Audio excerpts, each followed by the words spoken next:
If you're a first responder and you're counting your pension, your overtime, or your deferred compensation plan to fully fund your next 30 years of life, you're taking a lot more risk than you actually think. I've watched way too many cops, firefighters, EMTs, and medics give everything to the job only to reach retirement and realize that the math doesn't math. Real estate solves that problem, not just because it's exciting, not because it's passive, but because it rewards discipline, structure, patience, and long-term execution. And those are traits you already live by. Hey, before we go any further, do me a favor, take a second, like the video, subscribe to the channel, and don't forget to hit that notification bell so you don't miss the future breakdown.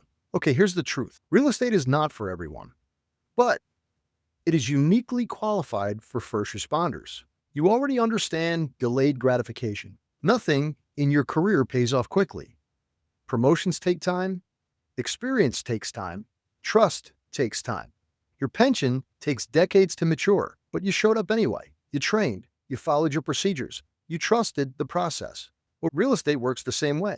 You buy a property, you stabilize it, you improve it, you rent it, and over time, tenants pay down your debt while inflation works in your favor.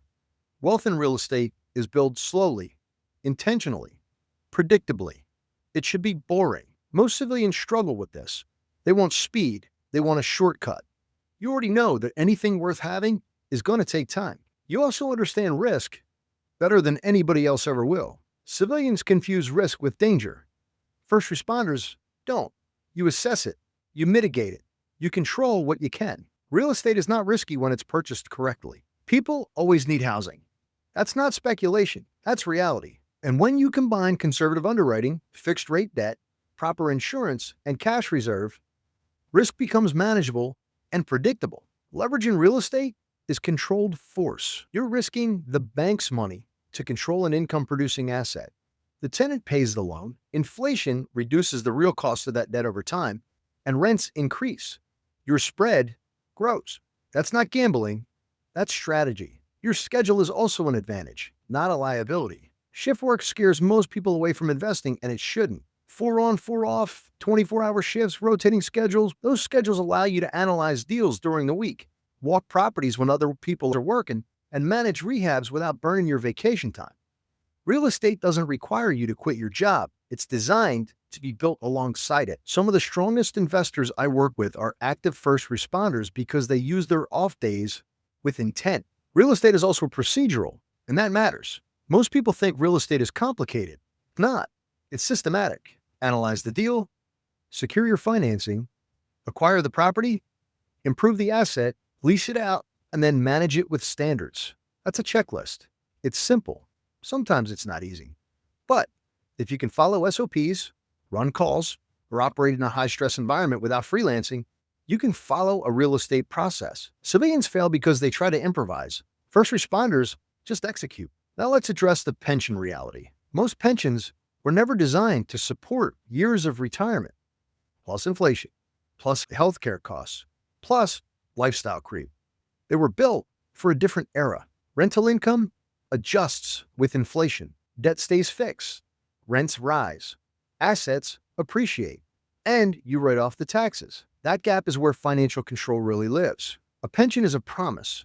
Real estate is an asset that's under your control. So let me pause here for a moment. If you're a veteran or first responder who wants to learn how to execute real estate the right way, I strongly suggest joining the network that I'm in. It's the War Room with David Perret. It's one of the few communities focusing on execution and accountability and real results instead of hype. I do offer some one-off coaching calls if you need targeted guidance, but community matters, and nobody builds wealth alone. All right, let's get back to it here. One of the biggest myths is that you need a lot of money to get started. You don't. VA loans, FHA loans, owner-occupied, multifamily, house hacking, USDA loans, small business association loans. These tools were practically built for first responders and veterans. I've seen people going from paying rent to living in a small multifamily property where the other units cover the mortgage. That's not theory, that's execution. This is the same for forced appreciation concepts taught by investors like Brandon Turner or David Perret. Buy right, improve the property, increase rents, increase value, refinance, or hold. Another myth is that tenants are the problem. They're not. Bad systems create bad tenants, and bad tenants create bad outcomes. Clear screening, strong leases, consistent enforcement, professional management, are going to mitigate those risks. And as someone who owns a property management company, I can tell you that most tenant issues are operator failures, not tenant failures. You have 4 standards of living. Real estate simply requires consistency and communication. Another myth is that real estate is stressful. Chaos comes from a lack of control. Real estate done correctly is predictable. It's boring. Fixed rate debt, cash reserves, insurance, maintenance planning. You're used to planning for worst case scenarios in your career. Apply the same mindset here. Here's the reality that most people miss. First responders and veterans outperform civilians in real estate because you stay calm under pressure. When markets shift, civilians panic. You prepare. During uncertainty, amateurs sell. Operators buy. And that's how transitions of wealth occur. I bought during uncertainty because uncertainty created opportunity. Real estate rewards people who can think clearly when others freeze. That's your edge. This isn't about getting rich fast. If it is, I'm not the guy you want to talk to.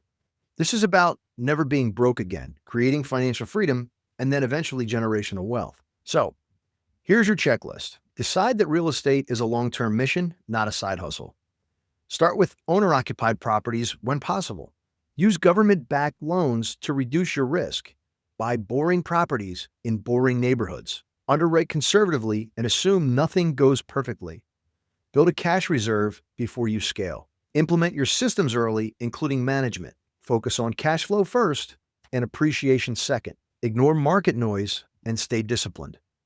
Stack your properties slowly and with intent. And that is how a first responder builds wealth without sacrificing their career or their family. If this video helped you, subscribe to the channel, hit the like button, hit the notification bell so you don't miss future breakdowns for people just like you who actually are looking to execute. I'm Bud Evans. Aim high, execute fast. See you on the next one.